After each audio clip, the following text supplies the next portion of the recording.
नमस्कार दोस्तों, एक बार फिर से आप सभी का स्वागत है हिंदी साहित्य में। आज हम लोग सीटेट 7 जुलाई 2024 को जो एग्ज़ाम हुआ था उसका हिंदी के क्वेश्चन देखेंगे। यहाँ पे 30 क्वेश्चन है हिंदी पेडागोजी।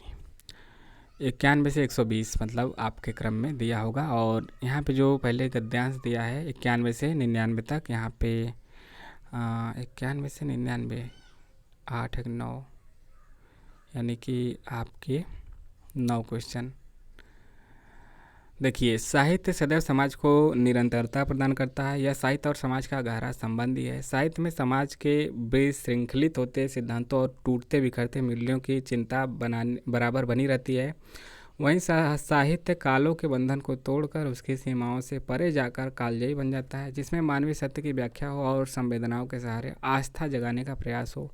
समय समय पर साहित्यकारों ने समाज के बदतर होने की स्थिति को पहचाना है। कुछ रचनाकार हमारे साहित्य पटल पर ऐसी गहरी छाप छोड़ जाते हैं जिनकी आवश्यकता हर युग में बनी रहती है, जिनके विचार सदैव तरोताज़ा ही रहते हैं और जिनकी रचनाएं समाज को दीप्त करने का दायित्व निभाती चलती हैं। उनका साहित्यकार व्यक्तित्व केवल समस्याओं को ही नहीं परखता बल्कि मनुष्यता में विश्वास को बचाए रखने की कोशिश भी करता है। तो इसका देखते हैं क्वेश्चन। 91 का क्वेश्चन है, कालजयी से क्या तात्पर्य है? तो कालजयी इसका मतलब है हर काल में जो प्रासंगिक हो, ऑप्शन नंबर 1। 92 है, साहित्यकारों ने समाज की किस स्थिति की पहचान करने का प्रयास किया है? तो इसका जो सही जवाब है वह है ऑप्शन नंबर 1, पतन की ओर जाते हुए समाज को।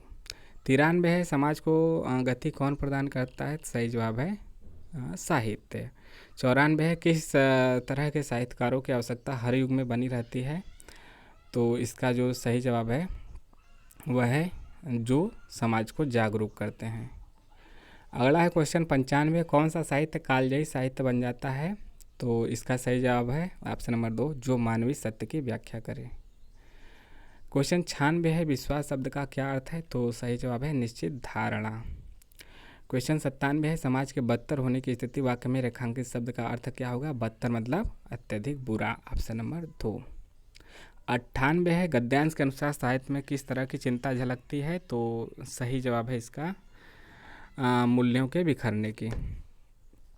99 है आपका, विशृंखलित में प्रत्यय है, कौन सा प्रत्यय है? तो इत प्रत्यय है, क्योंकि मूल शब्द विशृंखल होता है, विशृंखल।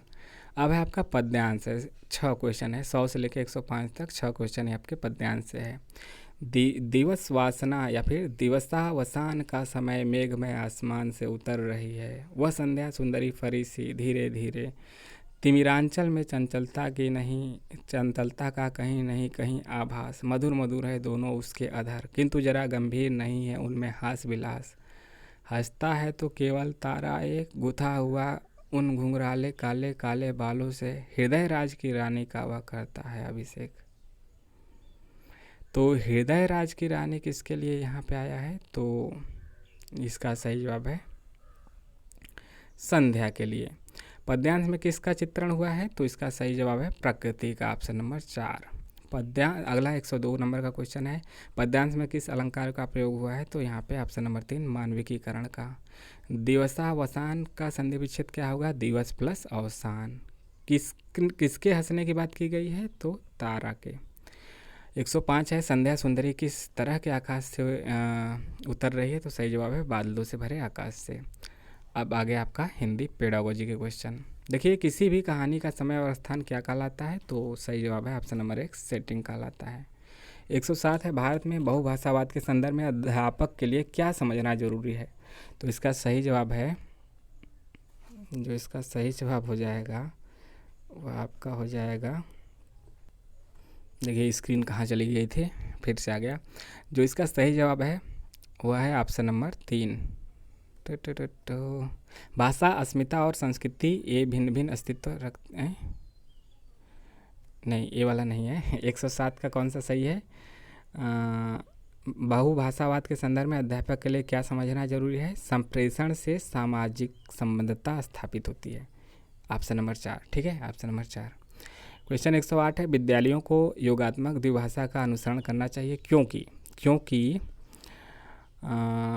क्योंकि यहाँ पे ऑप्शन नंबर 4 सही हो जाएगा, बच्चे की संस्कृति और भाषा को महत्व देता है।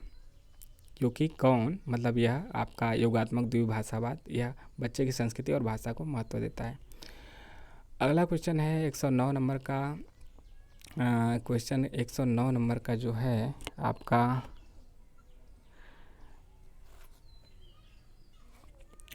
देखिए, इसका सही जवाब होगा ऑप्शन नंबर 3, यानी कि संप्रेषणात्मक भाषा शिक्षण आपका मौन पठन। और प्रत्यक्ष विधि क्या है, सामाजिक रूप से स्वीकृत और संदर्भ के अनुरूप भाषा। और आपका व्याकरण अनुवाद क्या है, व्याकरण को आगमन तरीके से पढ़ाना। वेस्ट की नवीन विधि क्या है, आपका लिखित साहित्यिक सामग्री है। अधिकतर मतलब इसको स्टार में रखते हैं, इसका कोई आंसर बदल भी सकता है, लेकिन अपनी तरफ से हमारी तरफ से यही तीसरा नंबर सही है। 110 है, भारत में भाषाओं के बारे में कौन सा कथन सही है, सही नहीं है, मतलब इसको डाउट में रखे हैं ये वाला, ठीक है।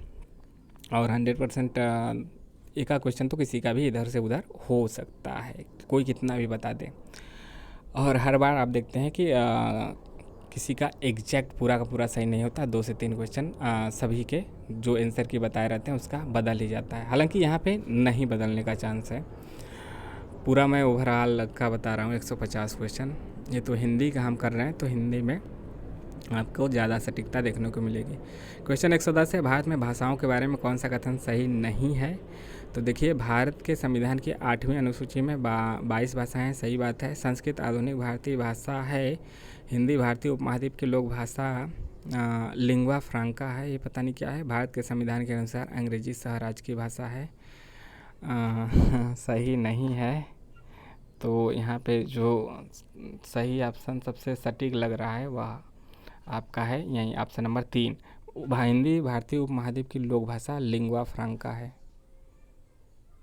महाद्वीप की लोक भाषा है, हिंदी भारतीय उपमहाद्वीप की लोक भाषा है।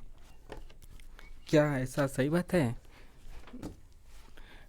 भारतीय उपमहाद्वीप की है, सबकी है, तो देखना ज़रूरी होगा। लेकिन यहाँ पे हमें 2 ऑप्शन लग रहा है, क्योंकि संस्कृत तो प्राचीन भाषा है। तो जो हम जाते हैं 2 क्वेश्चनों के अलावा इन 2 ऑप्शनों में डाउट है, देखते हैं आयोग किसको आंसर देता है। हम जाते हैं ऑप्शन नंबर 2 के साथ, संस्कृत आधुनिक भारतीय भाषा नहीं बल्कि प्राचीन है। अगला है क्वेश्चन 111, अधिगम का कौन सा मत इस बात में विश्वास रखता है कि मौखिक या फिर अमौखिक भाषा आदत निर्माण की प्रक्रिया के माध्यम से आती है। तो इसका जो सही जवाब है आपका ऑप्शन नंबर 1 है, व्यवहारवादी, यानी कि बिहेवियरिस्टिक। क्वेश्चन 112 है, भाषा के कौन से कौशल ग्राह्य कौशल हैं। तो इसका सही जवाब है श्रवण और पठन, सुनना और पढ़ना, यह ग्राह्य है। 113 है, भाषा की कक्षा में विद्यार्थी अध्यापक के निर्देशन में समूह बनाकर दिए गए टॉपिक पर एक विज्ञापन प्रस्तुत करते हैं, इस तरीके से भाषा सीखना क्या कहलाता है। तो इसका सही जवाब है, यह क्या कहलाता है, सहयोगात्मक अधिगम।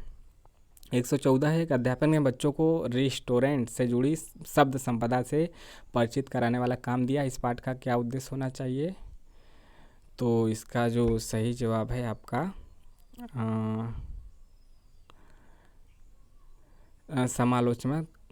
समालोचनात्मक होगा,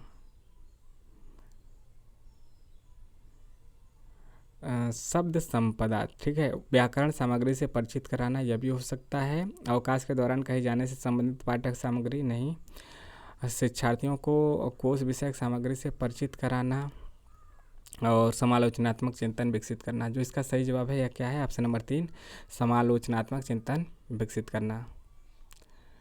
115 है, भाषागत कार्य जैसे स्वर शैली, तान, बलाघात और लय को क्या कहा जाता है। तो इसका है ध्वन्यात्मकता, ऑप्शन नंबर 2। 116 है, अध्यापकों, शिक्षार्थियों और सामग्री पर टेस्ट एवं आकलन का प्रभाव क्या कहलाता है। तो यह क्या कहलाता है, यह आपका ऑप्शन नंबर 1 सही है, भाषा परीक्षण का प्रभाव।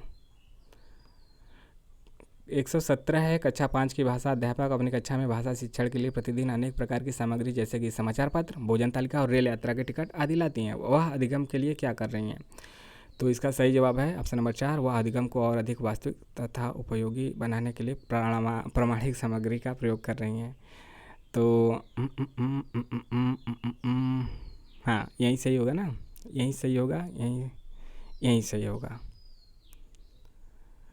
अगला क्वेश्चन है 118, किसी श्रवण से जुड़ी गतिविधि की योजना बनाते समय कौन सा कारक महत्वपूर्ण नहीं है, नहीं पे ध्यान दीजिएगा। तो ऑप्शन नंबर 2 सही नहीं है, वक्ताओं का जेंडर यहाँ पे गलत है, बाकी सब सही है। 119 है, भाषा की कक्षा में एक अध्यापक ने विद्यार्थियों के एक समूह को ग्राहक, प्रॉपर्टी डीलर, मकान मालिक और किराएदार का अभिनय करने के लिए कहा और शेष विद्यार्थियों से कहा कि अभिनव को देखें और वार्तालाप का आनंद ले। इस गतिविधि को क्या कहा जाएगा? तो इसको कहा जाएगा रोल प्ले।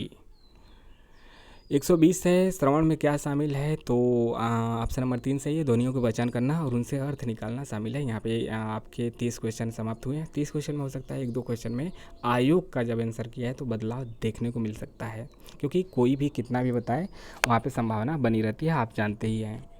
तो जिस क्वेश्चन में मैंने स्टार लगाया या फिर डाउट बताया 1-2 क्वेश्चन में, तो वहाँ पे बदल सकता है, तो हमारे अनुसार मतलब वहीं सटीक होगा। और कभी कभी 2 से 3 ऑप्शन भी सही होते हैं, लेकिन जो सबसे ज़्यादा सटीक आंसर रहता है उसी को आयोग मानता है।